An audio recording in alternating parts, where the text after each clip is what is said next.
안녕하십니까? 삶과 말씀과 사역을 나누는 충청화폐 교과입니다. 오늘 이렇게 여러분들과 함께 이렇게 교과를 하게 되어서 진심으로 반갑습니다. 오랜만에 인사를 드리죠. 저도 이 2024년도 1기에서는 처음으로 인사를 드리는 것 같습니다. 또 오늘 옆에 새로운 얼굴 또 이렇게 모셨습니다. 우리 소개 한번 부탁드릴까요? 네, 안녕하세요. 광유원교회에서 심호하고 있는 전필승 목사입니다. 예. 목사님 여기 처음 이제 교과 방송을 이제 촬영하게 됐는데요. 기분이 어떠신가요? 아주 새롭고 예. 아주 어렵습니다. 어렵습니까? 예. 우리 광해영교회는 어디에 있는 교회죠? 예, 저희는 충청북도 진천군에 위치해 있습니다. 아무쪼록 우리 성도님들 생각나실 때마다 또 광해영교회를 위해서 꼭 기도해 주시고 또 이쪽으로 오실 일이 있으시면은 광해영교회 한번 꼭 방문해 주셨으면은 좋겠습니다. 오늘 12가 영원토록 여호와를 경외함 시작하도록 하겠습니다. 우리 목사님 혹시 지난 한 주 동안 좀 감사한 일 좀 있으셨습니까? 네, 저희는 큰애, 작은애가 6살, 5살 됐는데 연년생이에요. 힘드시겠어요. 자매고 예. 전투적인 매일매일을 보내고 있는데 이 지난주 처음으로 둘이 놀더라고요. 전에는 항상 저희가 이제 놀아주거나 이렇게 해야 됐었는데 예. 지난주 처음으로 이제 자기들끼리 놀기 시작해서 예. 제가 그 노는 모습을 보고 너무 감사했어요. 그렇습니까? 이들 양육하는 게 보통 일이 아닌데 또 이제 자기들끼리 이제 논다고 하니까는 좀 한시름 노하셨을 것 같습니다. 네, 앞으로의 이 나날이 참 밝다고 느껴졌습니다. 예. 저도 지난 한 주 동안 교회를 옮기고 나서 이렇게 방문도 하고 하는데요. 참 감사했던 게 저를 반갑게 맞아주시고 저를 굉장히 또 신뢰해 주시는 우리 성도님들의 모습을 보면서 굉장히 감사하다라는 그런 생각을 하게 되었습니다. 저 같은 사람이 무엇이건데 그렇게 좋아해 주시고 지지해 주시는지 참 감사했던 그런 한 주였습니다. 자, 이번 주 교과는요 12과입니다. 영원토록 여호와를 경외함. 한번 우리 목사님 기억절 읽어주시겠습니까? 네, 시편 104편 33절 말씀입니다. 내가 평생토록 여호와께 노래하며 내가 살아있는 동안 내 하나님을 찬양하리로다. 시편 116편 12절은요 하나님의 은혜와 능력을 경험한 사람이 어떻게 살아야 하는지 물어보면서 서로는 이제 그에 대한 답을 하고 있습니다. 네, 바로 그에 대한 답은 하나님께 충성하는 삶이라고 말하고 있습니다. 하나님께서 이스라엘을 단순히 한 국가로서 세우신 것이 아니라 다른 이방인에게 하나님을 증거하기 위한 소명을 주셨다라고 이야기하고 있죠. 예, 맞습니다. 우리 목사님도 소명이 있으셨죠? 네. 예. 아마 우리 모든 재림교인들은 이스라엘 백성들처럼 소명이 있고 또 사명을 주셨습니다. 우리가 날마다 하나님께 충성스러운 삶을 살아가면서 하나님께서 우리에게 주신 그런 사명을 잘 감당하고 특별히 이번 주는 예배에 관하여 다루고 있는데요. 우리가 어떠한 마음가짐으로 어떻게 드리는 예배가 하나님께서 원하시는 예배인지 함께 살펴보도록 하겠습니다. 일요일 소지입니다. 성소에서 너희 손을 들고. 목사님 혹시 예배 드리실 때 이렇게 막 손을 들고 하신 적 있으십니까? 저는 거의 없는 것 같은데 손을 드는 의미가 무엇일까요? 저도 사실 예배 드리면서 이렇게 손을 드는 일이 많지 않았던 것 같아요. 군대에서 교회 갔을 때 그때는 이제 손 만드는 게 아니죠. 굉장히 열정이 있었는데 이런 행위들이 단순히 분위기에 따라 나오는 행동이 아니라 시편 134편 2절에 보면 성소를 향하여 너희 손을 들고 여호와를 송축하라는 말씀이 있습니다. 여기서 손을 든다는 것이 기도하는 것을 나타내면서 더 포괄적인 의미로 찬양하고 예배한다라는 그런 의미를 가지고 있네요. 예, 맞습니다. 저도 어떤 집회에 가서 이제 찬양을 하게 되면은 우리 막 손을 들고 합시다라고 하면은 가끔 이런 거부감이 들 때가 있더라고요. 그래서 정말 우리가 드려지는 예배가 거룩한 예배가 되어져야 하고 그 예배를 통하여 하나님께서 주시는 축복을 받아야 할 것입니다. 즉 아멘. 은혜의 언약 안에서 주님을 예배하는 특권을 갖고 그래서 그분으로부터 오는 복을 받아야 한다라고 교과는 우리에게 말해주고 있습니다. 네, 맞습니다. 단순히 우리가 한 날 한 시간을 정해서 예배를 참여하는 한 습관대로 예배를 참여하는 것이 아니라 예배를 통하여 우리 눈에는 보이지 않지만 우리와 함께 하시는 하나님을 찬양하고 경배하고 예. 또 그 예배가 죄인들이 하나님께로 나아갈 수 있는 통로가 되어야 한다는 것이죠. 우리가 이 점을 좀 분명하게 이해할 필요가 있습니다. 네, 그것이 굉장히 중요한 것 같습니다. 우리가 어떻게 보면은 화요일날 시간이 되고 예배 시간이 되고 또 금요일날 시간이 되고 안식일이 되어서 그냥 의무적으로 참여를 하는 그런 어떤 습관적인 예배를 드리는데 그것이 아니라 예배를 통해서 정말 죄인인 우리가 하나님께로 나아가는 한 통로가 된다라는 그런 중요한 의미를 갖고 있는 것 같습니다. 네, 그렇죠. 예. 그래서 이러한 사상이 베드로전서 2장 4절로 5절에 나타나고 있는데요. 사람에게는 버림바가 되었으나 하나님께서는 택하심을 입은 보배로운 산돌이신 예수께 나아가 너희도 산돌같이 신령한 집으로 세워지고 예수 그리스도로 말미암아 하나님이 기쁘게 받으실 신령한 제사를 드릴 거룩한 제사장이 될지니라. 아멘. 그래서 이 뭐 만인 제사장 뭐 그런 얘기도 있잖아요. 그래서 우리가 제사장들이 그렇게 거룩한 예식을 준비하고 또 참여했던 것처럼 우리도 그렇게 예배를 드려야 할 것입니다. 예, 그렇게 할 때에 하나님께서 기쁘게 받으실 만한 예배를 드릴 수 있다라고 이야기하고 있습니다. 예, 우리 모두가 그러한 예배자들이 되기를 간절히 바랍니다. 아멘. 예, 월요일입니다. 새 노래로 여호와를 찬양하라.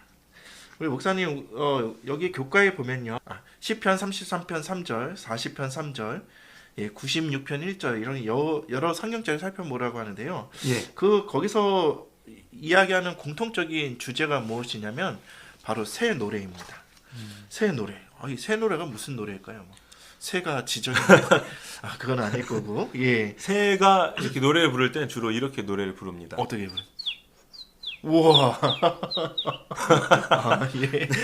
장기 자랑을 잠깐 했는데요. 예. 교과에서는 이 새 노래를 이렇게 이야기하고 있습니다.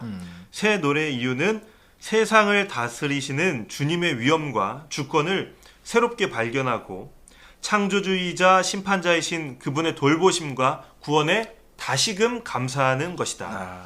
그래서 우리가 새 노래를 부르는 것은 하나님의 구원에 대하여 찬양하고 예. 창조주이신 우리 하나님을 더욱 신뢰하고 그분이 하신 일을 찬양하는 것이며 우리를 죽음에서 건져내신 구원에 대하여 감사하는 것이 바로 이 새 노래에 대한 찬양이다. 이렇게 이야기하는 것이죠. 예, 그러니까 우리가 생각하는 뭐 새 노래라는 것 그냥 뭐 단순히 우리가 이렇게 부르는 노래가 아니라 정말 하나님을 온 마음으로 또 하나님의 구원에 대해서 참여하는 것이다라는 것 같습니다. 예. 정말 우리 목사님이 말씀하신 것처럼 우리의 입술에서 날마다 새 노래가 흘러나와서 하나님을 향한 감사가 끊이지 않게 되면 좋을 것 같습니다. 네. 그래서 이사야서에서는 이런 새 노래를 부를 수 있는 특권이 그를 가까이 하는 백성뿐이다라고 특정하고 있습니다.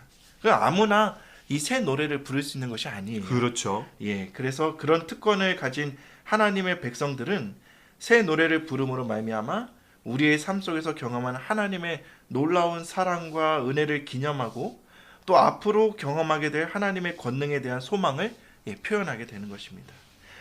교훈의 말씀을 읽고 일요일 수지를 마치도록 하겠습니다. 새 노래는 주님의 사랑과 자비를 다시 찾은 기쁨을 표현하며 새롭게 경험한 구원의 기쁨과 은혜를 생생하게 표현하고 새로운 헌신을 약속하는 노래이다. 예, 날마다 새 노래로 하나님께 대한 감사를 표현하시게 되는 우리 성도님들 되시기를 간절히 바랍니다. 아멘. 예, 화요일 소지로 넘어가겠습니다. 주여 누가 주의 장막에 거하리이까. 시편 15편에서는요. 어떠한 사람이 하나님 앞에 경배드리기 합당한 사람인지 말해주고 있습니다. 우리 시편 15편 한번 읽어주시겠습니까? 네, 시편 15편 1절부터 5절의 말씀입니다. 여호와여 주의 장막에 유할 자 누구오며 주의 성산에 거할 자 누구오니이까. 정직하게 행하며 공의를 일삼으며 그 마음의 진실을 말하며 그 혀로 참소치 아니하고 그 벗에게 행악지 아니하며 그 이웃을 회방치 아니하며 그 눈은 망령된 자를 멸시하며 여호와를 두려워하는 자를 존대하며 그 마음에 서원한 것은 해로울지라도 변치 아니하며 변리로 대금치 아니하며 뇌물을 받고 무지한 자를 해치 아니하는 자니 이런 일을 행하는 자는 영영이 요동치 아니하리이다. 제 이 말씀을 보면서 저는 과연 하나님께 합당한 예배를 드리는 사람인가에 대해서 생각해 보게 되었습니다. 우리의 말과 행동, 더욱이 그 마음까지도 하나님을 반영하는 사람이어야 하는데 저는 그렇지 못한 것 같습니다. 사실 저도 그렇습니다. 예. 성소가 거룩한 장소였고 그 안에서 의식을 행하는 제사장이나 성소 안의 모든 것들이 다 구별되어진 것처럼 우리도 하나님 앞에 나아가기 위해서는 거룩함, 즉 구별되어진 모습으로 나아가는 것이 필수 요건인 것 같아요. 예, 맞습니다. 저도 그런 면에서 많은 반성을 하게 됩니다. 예.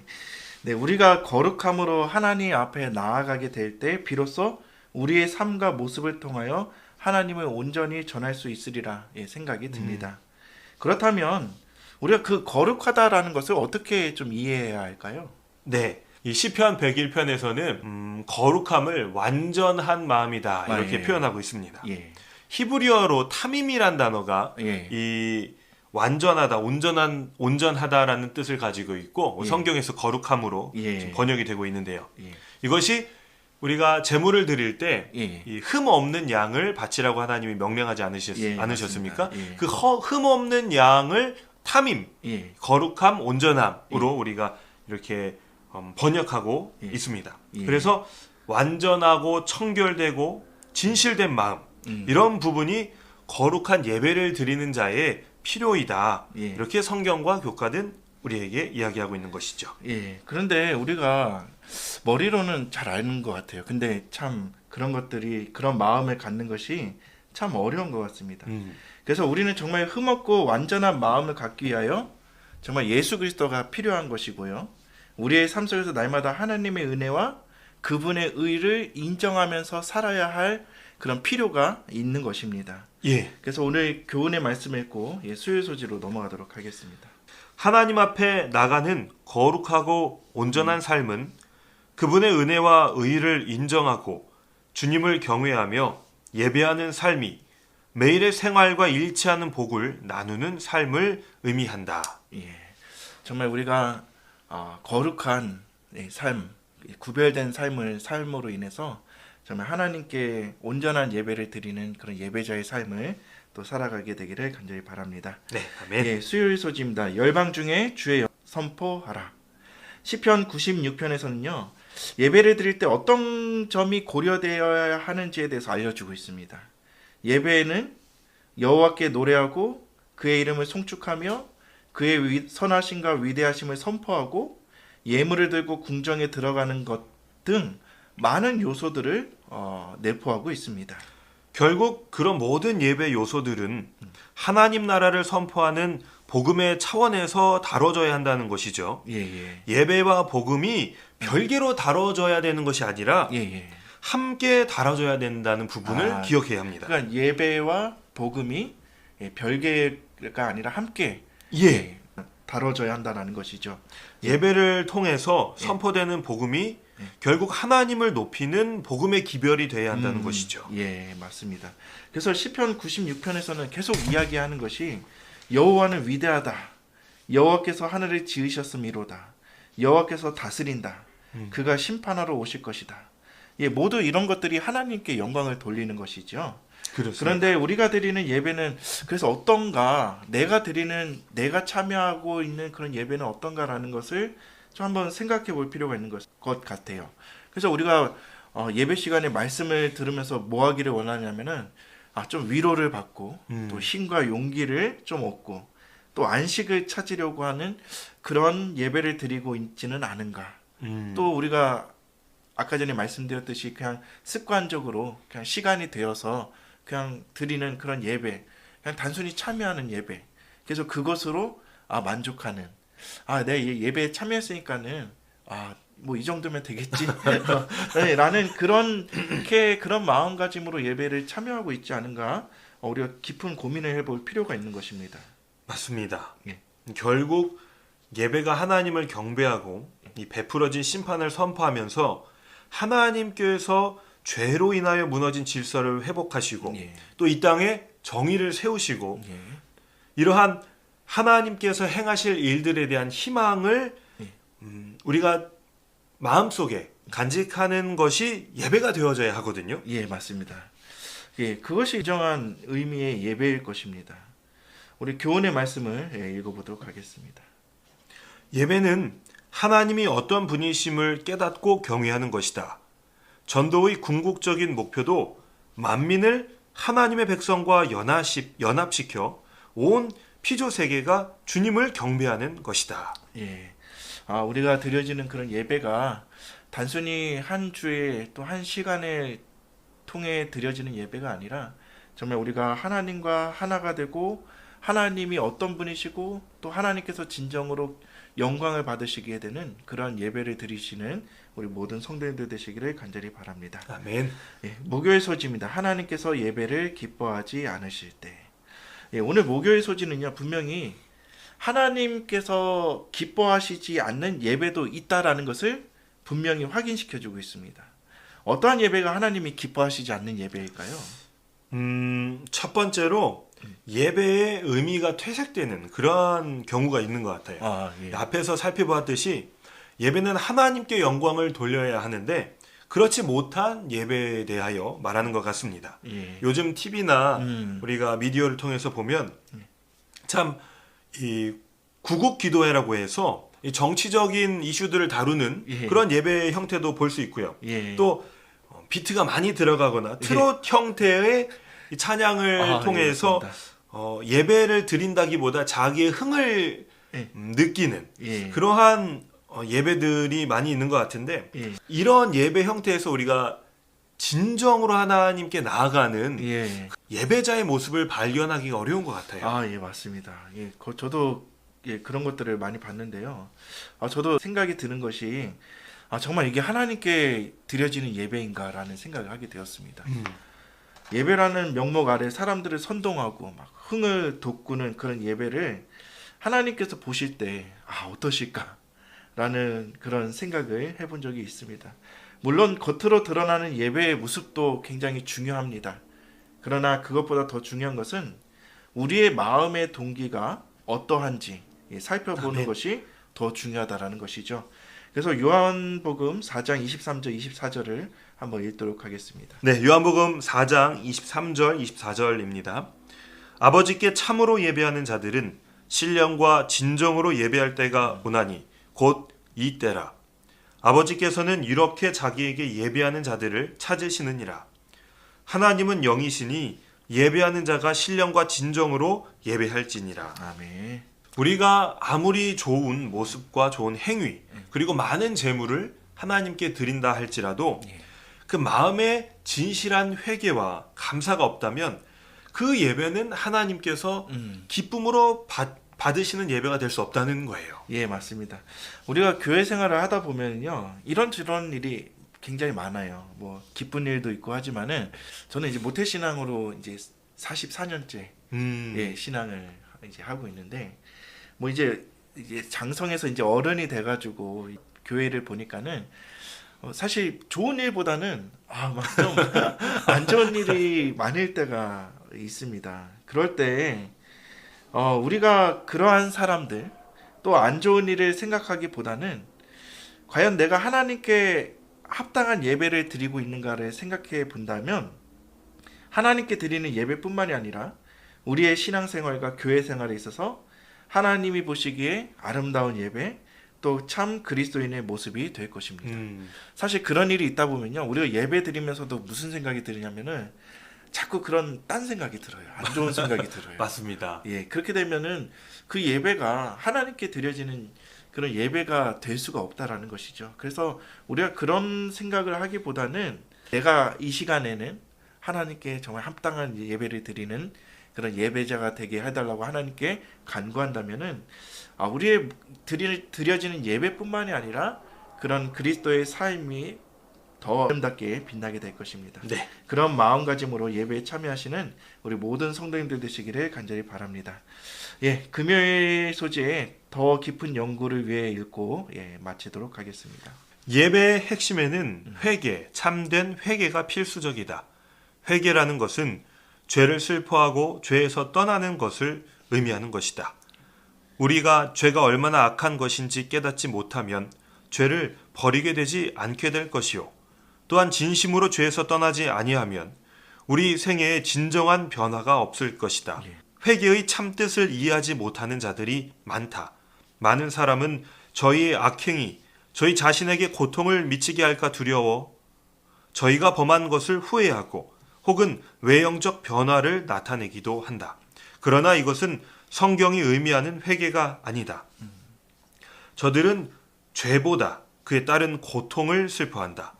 에서가 장자의 명분을 영구히 잃어버린 것을 알게 되었을 때에 슬퍼한 것이 그런 것이다. 칼을 빼어들고 자기의 가는 길에 선 천사를 보고 발람은 두려워서 자기 생명을 잃을까 염려하여 자기 죄를 자백하였다. 그러나 그는 진정으로 죄를 회개하지도 않았고 목적을 바꾸지도 않았고 악을 미워하지도 않았다. 가룟 유다도 자기의 주를 판 후에 내가 무죄한 피를 팔고 죄를 범하였도다라고 부르짖었다. 네, 우리가 드리는 예배의 필수 요소는 바로 참된 회개가 있어야 한다라는 것이죠. 참된 회개가 없이는 우리가 신령과 진정으로 예배할 수 없음을 이야기하고 있습니다. 네. 정말 우리 성도님들 또 예배를 또 매일 드리고 가정에서도 드리고 교회에서도 드리고 하는 그런 예배를 통하여서 또 하나님을 찬양하게 되고 또 하나님께 더 가까이 나아가게 되고 그 예배를 통하여서 정말 우리의 삶이 더욱더 아름답게 되고 또 하나님께서 영광 받으시게 되는 그러한 아름다운 예배를 드리시는 우리 모든 성도님들 되시기를 간절히 바라면서 12가 교과를 마치도록 하겠습니다. 묵상으로 마치도록 하겠습니다.